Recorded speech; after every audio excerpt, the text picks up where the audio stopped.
ವಿಚಾರದಲ್ಲಿ ನಿಮಗೆ bottom of the deck ಬಂದಿರುವಂತಹದ್ದು ಇಂಪ್ರೆಸ್ ಕಾರ್ಡ್ ಬಂದಿದೆ. ಸೊ ಇಂಪ್ರೆಸ್ ಕಾರ್ಡ್ ಏನನ್ನು ರೆಪ್ರೆಸೆಂಟ್ ಮಾಡುತ್ತೆ? ಕೆಲವೊಂದು ರೀತಿಯ ನಿಮ್ಮ ಲವ್ ಲೈಫಿನ ವಿಚಾರದಲ್ಲಿ ಶಾಂತವಾಗಿರ್ಬೇಕು, ಸಮಾಧಾನವಾಗಿರ್ಬೇಕು, ಒಂದು ಪ್ರೀತಿ ಇರಬೇಕು ಅನ್ನುವಂತಹದ್ದು, ಮತ್ತೆ ಒಂದು ಸ್ಟೇಬಲ್ ಆಗಿರ್ಬೇಕು ಅನ್ನುವಂತಹ ರೀತಿಯಲ್ಲಿ ನೀವು ಆಲೋಚನೆಯನ್ನು ಮಾಡ್ತಾ ಇರುವಂತಹದ್ದು ಬಾಟಮ್ ಆಫ್ ದ ಡೆಕ್ ಅಲ್ಲಿ ರೆಪ್ರೆಸೆಂಟ್ ಆಗ್ತದೆ. ಲೈಫಿನ ವಿಚಾರದಲ್ಲಿ ಪಾಸ್ಟಿನಲ್ಲಿ ಕೆಲವೊಂದು ರೀತಿಯ ಕೆಲವೊಬ್ಬರಿಗೆ ಸೋಲ್ಮೇಟ್ ಕನೆಕ್ಷನ್ ಅನ್ನ ರೆಪ್ರೆಸೆಂಟ್ ಮಾಡ್ತಾ ಇದೆ ಕೆಲವೊಬ್ಬರಿಗೆ. ಓಕೆನಾ? ನಿಮ್ಮ ಪ್ರೀತಿಯಲ್ಲಿ ಒಂದು ರೀತಿಯ ಬಾಂಡೇಜ್ ಇರುವಂತಹದ್ದು ರೆಪ್ರೆಸೆಂಟ್ ಆಗ್ತಾ ಇದೆ. ಹಾರ್ಮೋನಿಗಳು ಇರುವಂತಹದ್ದು ರೆಪ್ರೆಸೆಂಟ್ ಆಗ್ತದೆ ಕೆಲವೊಬ್ಬರಿಗೆ. ಓಕೆನಾ? ಮತ್ತೆ ಕೆಲವೊಬ್ಬರಿಗೆ ನಿಮ್ಮ ಲವ್ ಲೈಫ್ನ ವಿಚಾರದಲ್ಲಿ ಥರ್ಡ್ ಪಾರ್ಟಿ ಸಿಚುಯೇಷನ್ ಅನ್ನ ರೆಪ್ರೆಸೆಂಟ್ ಆಗ್ತಾ ಇದೆ. ಓಕೆನಾ? ಥರ್ಡ್ ಪಾರ್ಟಿ ಸಿಚುಯೇಷನ್ಸ್ ಅನ್ನ ರೆಪ್ರೆಸೆಂಟ್ ಮಾಡ್ತದೆ ನಿಯರ್ ಪಾಸ್ಟಿನಲ್ಲಿ ನಿಮಗೆ. ನೆಕ್ಸ್ಟ್ ಕಾರ್ಡ್ ಬಂದಿರುವಂತಹದ್ದು ಪೇಜ್ ಆಫ್ ಸೋರ್ಟ್ಸ್ ಬಂದಿದೆ. ಥರ್ಡ್ ಕಾರ್ಡ್ ಬಂದಿರುವಂತಹದ್ದು ಯಾವುದು? ನಿಮಗೆ ಪೇಜ್ ಆಫ್ ಸೋರ್ಟ್ಸ್ ಬಂದಿದೆ. ಸೊ ಕ್ಯೂರಿಯಾಸಿಟಿ ಇದ್ದಂತಹ, ನಿಮ್ಮ ಲವ್ ಲೈಫಿನ ವಿಚಾರದಲ್ಲಿ ಒಂದು ಕ್ಯೂರಿಯಾಸಿಟಿ ಇದ್ದಂತಹ, ಒಂದು ರೀತಿಯ ಬಾಂಡೇಜ್ ಇದ್ದಂತಹ, ಸ್ವಲ್ಪ ನೀವು ಮಾತಾಡಿರುವಂತಹ ಸಾಧ್ಯತೆಗಳು ರೀಸೆಂಟ್ ಪಾಸ್ಟಿನಲ್ಲಿ ರೆಪ್ರೆಸೆಂಟ್ ಆಗ್ತಾ ಇದೆ.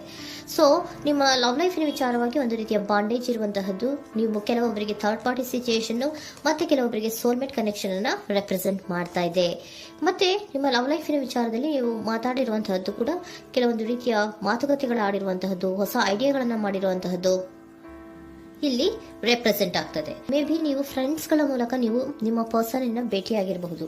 ಯಾವುದೋ ಕೆಲವೊಂದು ಫಂಕ್ಷನ್ ಗಳಲ್ಲಿ ನೀವು ನಿಮ್ಮ ಪರ್ಸನ್ ಅನ್ನ ಭೇಟಿಯಾಗಿರುವಂತಹ ಸಾಧ್ಯತೆಗಳು ಇದೆ ಅನ್ನೋದನ್ನ ನಿಮ್ಮ ಪಾಸ್ಟ್ನಲ್ಲಿ ರೆಪ್ರೆಸೆಂಟ್ ಮಾಡ್ತಾ ಇದೆ.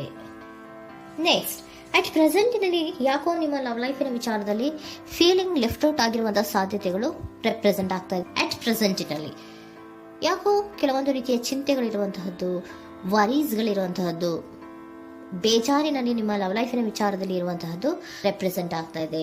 ಯಾಕೆ ಅಂದ್ರೆ ನಿಮ್ಮ ಲವ್ ಲೈಫಿನ ವಿಚಾರವಾಗಿ ಕೆಲವೊಂದು ರೀತಿಯ ಬದಲಾವಣೆಗಳಾಗ್ತಾ ಇರುವಂತಹದ್ದು ರೆಪ್ರೆಸೆಂಟ್ ಆಗ್ತಾ ಇದೆ. ಯಾಕೋ ಕೆಲವೊಂದು ಚೇಂಜಸ್ಗಳಾಗ್ತಾ ಇರೋದ್ರಿಂದ ನೀವು ಬೇಜಾರಿನಲ್ಲಿ ಇರುವಂತಹದ್ದು.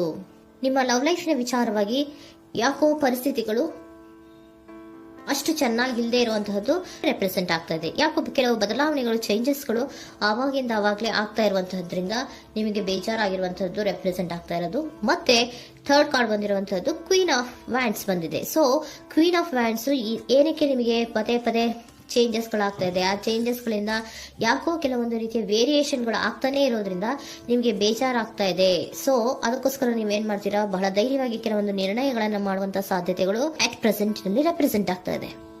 ಬಹಳಷ್ಟು ಧೈರ್ಯದಿಂದ ಇಂಡಿಪೆಂಡೆಂಟ್ ಆಗಿ ಕೆಲವೊಂದು ನಿರ್ಣಯಗಳನ್ನ ಮಾಡಬೇಕು ಅನ್ನುವಂತಹ ಆಲೋಚನೆಗಳನ್ನ ಮಾಡ್ತಾ ಇರುವಂತಹದ್ದು ರೆಪ್ರೆಸೆಂಟ್ ಆಗ್ತಾ ಇದೆ. ಯಾಕೆ ಅಂದ್ರೆ ಆವಾಗಿನಾವಾಗೆ ನಿಮ್ಮ ಲವ್ ಲೈಫಿನ ವಿಚಾರದಲ್ಲಿ ತುಂಬಾ ಏರುಪೇರುಗಳಾಗ್ತಾ ಇರೋದ್ರಿಂದ ಆ ವಿಚಾರದಲ್ಲಿ ಸ್ವಲ್ಪ ಬೇಜಾರುಗಳು ಇರುವಂತದ್ದು ರೆಪ್ರೆಸೆಂಟ್ ಆಗ್ತದೆ.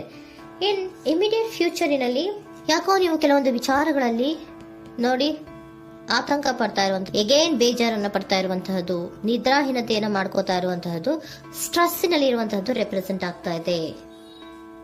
ಕೆಲವೊಂದು ನಿರ್ಣಯಗಳನ್ನು ತಗೊಳ್ಳುವಂತಹ ಸ್ಟ್ರೆಸ್ಗಳಲ್ಲಿ ಇರುವಂತಹದ್ದು ಕೆಲವೊಬ್ಬರಿಗೆ ಯಾಕೋ ಇಮಿಡಿಯೇಟ್ ಫ್ಯೂಚರ್ ನಲ್ಲಿ ಕೂಡ ರೆಪ್ರೆಸೆಂಟ್ ಆಗ್ತಾ ಇದೆ. ಆದ್ರೆ ಫ್ಯೂಚರ್ ನಲ್ಲಿ ನೀವು ಏನ್ ಮಾಡ್ಬೇಕಾಗಿತ್ತು? ಸೊ ಕ್ವಿಕ್ ಥಿಂಕಿಂಗ್ ಅನ್ನ ಮಾಡ್ಬೇಕಾಗಿತ್ತು. ಕೆಲವು ವಿಚಾರಗಳ ಬಗ್ಗೆ ನೀವು ಫೋಕಸ್ ಅನ್ನ ಮಾಡ್ಬೇಕಾಗಿತ್ತು. ಏನಾಗ್ತಾ ಇದೆ ನಮ್ಮ ಲವ್ ಲೈಫಿನ ವಿಚಾರದಲ್ಲಿ ಅನ್ನೋದನ್ನ ಫೋಕಸ್ ಅನ್ನ ಮಾಡಿದ್ರೆ ನಿಮ್ಮ ಲವ್ ಲೈಫಿನ ವಿಚಾರದಲ್ಲಿ ಕೆಲವೊಂದು ರೀತಿಯ ಫುಲ್ಫಿಲ್ಮೆಂಟ್ಗಳು, ಸಮಾಧಾನಗಳು, ಖುಷಿಗಳು ಇರುತ್ತೆ. ಯಾವಾಗ ನೀವು ಫೋಕಸ್ ಅನ್ನ ಮಾಡೋದಿಲ್ವೋ ಆಗ ನಿಮ್ಗೆ ಮತ್ತಷ್ಟು ಆತಂಕಗಳು, ಬೇಜಾರುಗಳು ಆಗುವಂತ ಸಾಧ್ಯತೆಗಳು ಇದೆ. ಇದು king of swords, nine of swords ಇನ್ನ ಕ್ಲಾರಿಫಿಕೇಶನ್ ಕಾರ್ಡ್ ಅಷ್ಟೇ. ಅಂದ್ರೆ ಏನು? ನೀವು ಕೆಲವೊಂದು ವಿಚಾರಗಳಲ್ಲಿ ಫೋಕಸ್ ಅನ್ನ ಮಾಡಬೇಕು. ಲವ್ ಲೈಫಿನ ವಿಚಾರಗಳಲ್ಲಿ ಫೋಕಸ್ ಅನ್ನ ಮಾಡಿ ಕೆಲವೊಂದು ರೀತಿಯ ಆಕ್ಷನ್ಸ್ ಗಳನ್ನ ತಗೊಂಡ್ರೆ ಫುಲ್ಫಿಲ್ಮೆಂಟ್ ಗಳಾಗುವಂತಹ, ಸಮಾಧಾನಗಳಾಗುವಂತಹ, ಖುಷಿಗಳಾಗುವಂತಹ ಸಾಧ್ಯತೆಗಳು ಇದೆ. ಕರೆಕ್ಟ್ ಆಗಿ ಮಾತಾಡಬೇಕು.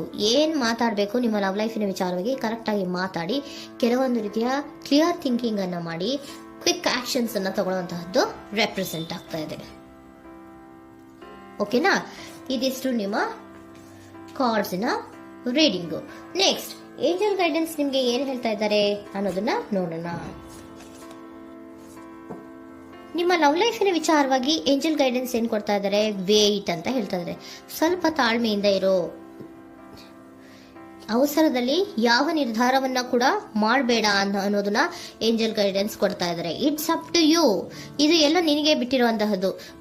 ಬೇಗ ಬೇಗ ಕೆಲವೊಂದು ನಿರ್ಧಾರಗಳನ್ನ ಕ್ವಿಕ್ ಥಿಂಕಿಂಗ್ ಅನ್ನ ಮಾಡಿದ್ರು ಕರೆಕ್ಟ್ ಆಗಿ ಕ್ಲಿಯರ್ ಥಿಂಕಿಂಗ್ ಅನ್ನ ಮಾಡಬೇಕು. ಸೊ ಕ್ಲಿಯರ್ ಥಿಂಕಿಂಗ್ ಅನ್ನ ಮಾಡೋದಕ್ಕೆ ಲವ್ ಲೈಫ್ ನ ವಿಚಾರವಾಗಿ ಸ್ವಲ್ಪ ಟೈಮ್ ಬೇಕಾಗುತ್ತೆ. ಅದಕ್ಕೋಸ್ಕರನೇ ಏಂಜಲ್ ಗೈಡೆನ್ಸ್ ನಿಮ್ಗೆ ಏನ್ ಕೊಡ್ತಾ ಇದಾರೆ, ಸ್ವಲ್ಪ ವೇಟ್ ಮಾಡಿ, ಇಟ್ಸ್ ಅಪ್ ಟು ಯು, ಇದು ನಿಮ್ಗೆ ಬಿಟ್ಟಿರುವಂತಹದ್ದು. ಪರ್ಫೆಕ್ಟ್ ಟೈಮಿಂಗ್, ಕೆಲವೊಂದು ವಿಚಾರಗಳಿಗೆ ಪರ್ಫೆಕ್ಟ್ ಟೈಮಿಂಗ್ ಅನ್ನೋದು ಅಥವಾ ಡಿವೈನ್ ಟೈಮಿಂಗ್ ಅನ್ನೋದು ಬರಬೇಕು. ಆಗ ಕೆಲವೊಂದು ನಿರ್ಣಯಗಳನ್ನ ಮಾಡಬಹುದು. ಸ್ವಲ್ಪ ನೀವು ಈಗ ಯಾವುದೇ ರೀತಿಯ ಅವಸರದ ನಿರ್ಧಾರಗಳನ್ನು ಮಾಡೋದು ಬೇಡ ಅಂತ ಹೇಳ್ತಾ ಇದ್ದಾರೆ. ಓಕೆ, ಸರೆಂಡರ್ ಕಾರ್ಡ್ ಏನ್ ಹೇಳ್ತಾ ಇದ್ದಾರೆ ಅನ್ನೋದನ್ನ ನೋಡೋಣ. So surrender frustration doesn't open any doors. The key to resolving a dilemma, dissolving a block, is to take a breath, center yourself and regroup, so may approach the situation more calmly. Frustration, ಹತಾಶೆ ಅನ್ನೋದು ಮಾಡ್ಕೋಬೇಡಿ. ಹತಾಶೆ ಮಾಡ್ಕೊಳ್ಳೋದ್ರಿಂದ ನಿಮ್ಗೆ ಯಾವುದೇ ರೀತಿಯ ಹೊಸ ಐಡಿಯಾಗಳು ಬರಲ್ಲ, ಹೊಸ ಥಿಂಕಿಂಗ್ಗಳು ಬರಲ್ಲ, ಕ್ಲಿಯರ್ ಥಿಂಕಿಂಗ್ ಅನ್ನ ಮಾಡಕ್ಕೆ ಸಾಧ್ಯ ಆಗಲ್ಲ. ಸೊ ಅದಕ್ಕೆ ನೀವೇನ್ ಮಾಡ್ಬೇಕು, ಫ್ರಸ್ಟ್ರೇಷನ್ ಅನ್ನ ಬಿಟ್ಬಿಟ್ರೆ ನೀವು ಸಮಾಧಾನವಾಗಿ ಯೋಚನೆ ಮಾಡಿ ಕೆಲವೊಂದು ನಿರ್ಧಾರಗಳನ್ನ ಮಾಡಿ ಅನ್ನೋದನ್ನ ಸರೆಂಡರ್ ಕಾರ್ಡ್ ಕೂಡ ನಿಮ್ಗೆ ಹೇಳ್ತಾ ಇದ್ದಾರೆ. ಸೊ ನಿಮ್ಮ ಲವ್ ಲೈಫಿನ ವಿಚಾರದಲ್ಲಿ ಈಗ ಸ್ವಲ್ಪ ನಿಮಗೆ ಬೇಜಾರುಗಳಿರುವಂತಹದ್ದು, ಕೆಲವೊಂದು ಬದಲಾವಣೆಗಳು, ವೇರಿಯೇಷನ್ಗಳು ಆಗ್ತಾ ಇರುವಂತಹದ್ದು ರೆಪ್ರೆಸೆಂಟ್ ಆಗ್ತಾ ಇದೆ.